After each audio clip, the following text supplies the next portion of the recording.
What's up, guys? Welcome back to Keto Rewind.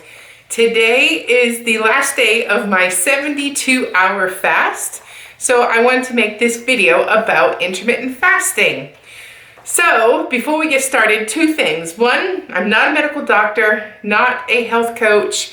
My channel is based off of my own personal experience losing over 100 pounds with a ketogenic diet and intermittent fasting. Second thing is, if you're new here, would you please consider hitting that subscribe button down below, turning on those notifications so you'll see more videos like this. And with that being said, let's get started. Okay, so if you've been following my journey since day one, I have wanted to get to Wonderland so bad, which is essentially weighing less than 199 or weighing less than 200 pounds is considered Wonderland. So I've been fighting tooth and nail lately. I'm trusting the process, and I thought one of the best ways to when I see the scale move, sometimes it just needs a little push. No matter what you're doing and all the your I's are dotted, your T's are crossed, sometimes you just need a little bit more. So I decided I like to do intermittent fasting every day, but I like to do an extended fast 1 to 2, sometimes up to 3 times a month. And the reasons for that is there's a lot of amazing health benefits to intermittent fasting, and I feel it works. So the reasons I do intermittent fasting personally is weight loss and fat loss. One of the great ways. One, there's proven science to you're going to lose weight and you're going to lose fat. It helps regulate and lower blood insulin levels. As someone who, yes, I was not a type 2 diabetic when I was at my heaviest, but I was insulin resistant. So that's important to me to regulate and keep my blood sugars down. Also improve mental clarity and focus. Like you get so much, you just get some energy and you just can remember stuff again. So a great reason to do it is if you suffer from mommy brain like I do, intermittent fasting really does improve that. Increased energy. When you're not eating all the time, your body's not in a digestive state, you have lots of energy and you feel good. So I like any reason to get a boost of energy naturally, I'm down for that. Increased growth hormone. When you fast, you increase the HGH hormone, which is the human growth hormone, and that's a great one you want to increase, and you get a temporary boost, and that's like golden. Also improve cholesterol and heart disease. So for me, that's important as someone who has a genetic heart defect. Anything that has to do with the heart, I am on board. And my favorite reason to do intermittent fasting is autophagy. I swear by autophagy. I swear it has improved my skin. I am someone who has done fasting since day one, a lot of extended fasts, and I feel like there's a reason why my skin looks as good as it does, because autophagy basically takes out the trash. So all your old skin cells, all your old cells inside your body, they get flushed away and fresh new ones get made in their place. And that process, I feel, attributes to why my skin looks as good as it does. Not only that, your immune system is improved because when your body's not digesting food 24/7 because you won't stop eating, it can do other things that it's intended to do and repair and refuel and recycle. And all of that is autophagy. And that is my number one reason why I do intermittent fasting. And also reduced inflammation. We, as people that eat too much sugar, processed food, sugar, wheat, our bodies are plagued with inflammation. So when you do intermittent fasting, that greatly reduces that. So I'm all about reducing inflammation. Okay, so now that we got those tips or the reasons why I do intermittent fasting cleared up, let's go through some pressing questions I know I'm gonna have. How do I manage my hunger? How do you do it? I can't give up. Well, first of all, you can't have a I can't mentality. You're wasting your time. If you can go into this or you can have that thought process in your head, it's not for you. Don't say I can't. You can. You fast every day. You sleep When you go to bed at night, you're essentially fasting, and you survived the next morning, right? To live and tell about it, right? You didn't even know you were fasting, but you were. So, I mean, don't say you can't. You absolutely can. It's a matter of willpower, self-discipline, and determination to reach those health goals. So how do I manage my hunger? The first thing I do, I disappear off of social media. And that's because if you're like me, I follow 100 pages that do keto treats, keto snacks, keto foods, and then I have Pinterest and I have, Facebook pages, Facebook groups. I stay off of it because what do you see when you're fasting? A delicious, decadent treat or a recipe for something, and that instantly puts that image of food and you want and all that stuff in your head. So I stay off social media so I avoid putting myself in a situation that might spike my head to say I'm hungry. I'm not actually hungry. But it does mess with my head when I see delicious cakes and all kinds of great recipes. So that's the first thing I do, is stay off social media, Pinterest, all those sites. And then with that being said, I stay busy. I get a project done. I do something where I throw myself into it. And for this case, I have planned out like a couple weeks of videos, and I haven't normally taken that time. I think of an idea and I make a video and I upload it. Usually it's all in the same day. I'm like the worst YouTuber when it comes to planning. So I do it completely wrong, but I decided I was going to plan. So I stayed busy. I made lists. I thought of ideas, everything but food. So stay busy, come up with a project, do something. And then the next thing is stay hydrated. If when you get hunger waves, a lot of that is actually you're thirsty or you're dehydrated. And it's easy to dehydrate because you're basically a giant hole. So in one hole, out the other, not too much in between when there's no food and stuff in the middle for all of that. So I stay hydrated. And then I'll explain on what liquids I drink after this. Also, know what to expect. Research before you start it. So if you have like a moment where you're feeling weak, you're getting dizzy, you're hungry, like you need to know ahead of time what to do so you don't panic. It's easy to panic if you're getting dizzy. If you're getting a headache, you could get mad. If you know what to expect before you start it, that is a huge part of the puzzle.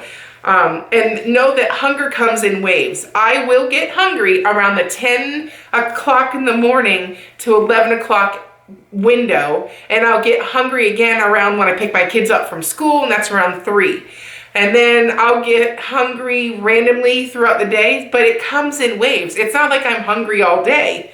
So, and it's no different than if I was doing a normal day where if it was like 9 o'clock, I don't eat anything at 9 o'clock. I just wait till lunch. It's what I always do, I survive it every time. You don't have to listen to that. It's your head telling you to eat.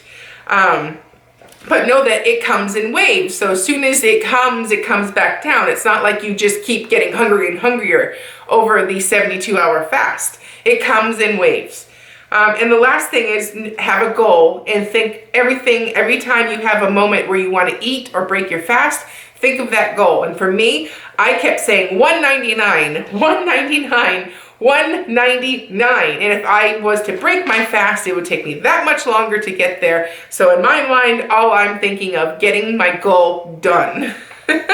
So that's how I manage my hunger. The next thing is, what do you drink on a fast? So this is a 72-hour fast, which is essentially like 3 days. This is all that I have. Black coffee, unsweetened teas, matcha, unsweetened, and apple cider vinegar, water, and sparkling water. That's all I have. And I personally, there's a lot of people that have an opinion on intermittent fasting. My opinion is, if it's not one of those few things, it's going to break your fast, period. And the thing is, you have to do you. If you're not doing it for the maximum health benefits possible, you're just maybe doing it for weight management, weight maintenance, or, we're autophagy, and like, you don't have specific goals, that's completely fine to do your own approach to intermittent fasting. There's really no right or wrong answers. But for me, I'm super strict. I want maximum benefits. If I'm not going to eat, I'm not going to eat and follow the rules and make it. Like, that's just me. But there's a lot of different experts that say you can have stuff, but I play it safe and I don't personally. Like, I don't do fats. I don't do anything but these clear liquids. So this part of the self-discipline. But you can see other experts have different opinions on what truly breaks a fast and all that stuff. But for me, I'm not risking it. I want maximum health benefits. I'm not. And I'm just going to have water, black coffee, unsweetened teas, matcha, apple cider vinegar, water, and and sparkling water. Now, okay, so let's go over a typical day. So I wake up, 6:30ish, get out the door with my kids and everything, going to school, the hustle and bustle. I'm back by 8. Now, it's around 8 o'clock and I pour my first cup of black coffee. And it touches my soul. It's coffee. It's delicious. It's just plain black coffee. So then around like the time that I know I normally get hungry, which is between 10 and 11 a.m., I will have now a cup of unsweetened chai tea, a hot cup of tea. Just tea, nothing else in it, just chai tea. And I just like drinking chai tea. I don't put anything in it. I enjoy that. Come lunch comes around, I have my apple cider vinegar tonic, as I call it. It's a recipe from Dr. Berg, and it's essentially a 16-ounce glass of water. I bumped it up to 2 tablespoons of apple cider vinegar, a 3-finger pinch of salt, and then I mix that all up and I drink it with a straw because apple cider vinegar is tough on your teeth. So I chug that down, and then I hit the gym. So I went to the gym, I come back, it's now an hour later, I drink water while I'm at the gym, and now it's the afternoon time, and I'm starting to get that hunger wave again. So I'll have my second cup of coffee in the afternoon, black coffee. And then around dinner time, when I'm fixing food with my kids, I will have a sparkling water.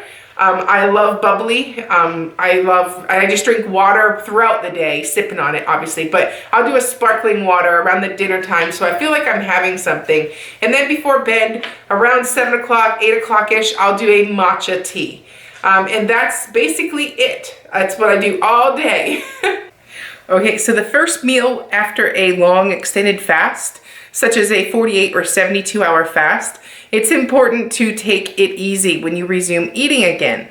So my tip is, this is what I always do, I experience no discomfort, and that is by breaking my fast with a delicious, high-quality bone broth. And that's the reason behind that is because when you stop eating for an extended amount of time, your stomach shrinks. So when you resume eating again, you can't just smack it with a bunch of food.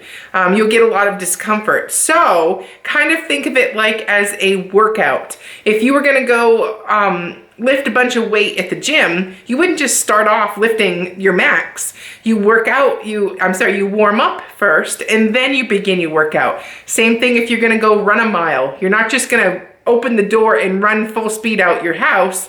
You're going to warm up, maybe walk a quarter mile of it and then begin your mile run. So think of it that way. So I break my fast with Kettle Fire bone broth. And the reason I like them is they have all what I want in a bone broth. So grass-fed, very high quality collagen, and that's what I want to kickstart my digestive tract again with. Collagen is really gentle. It's not going to hurt your stomach. And actually the best way to get collagen, and you know how much I love collagen, is bone broth. It's above all the best way to get collagen in your body.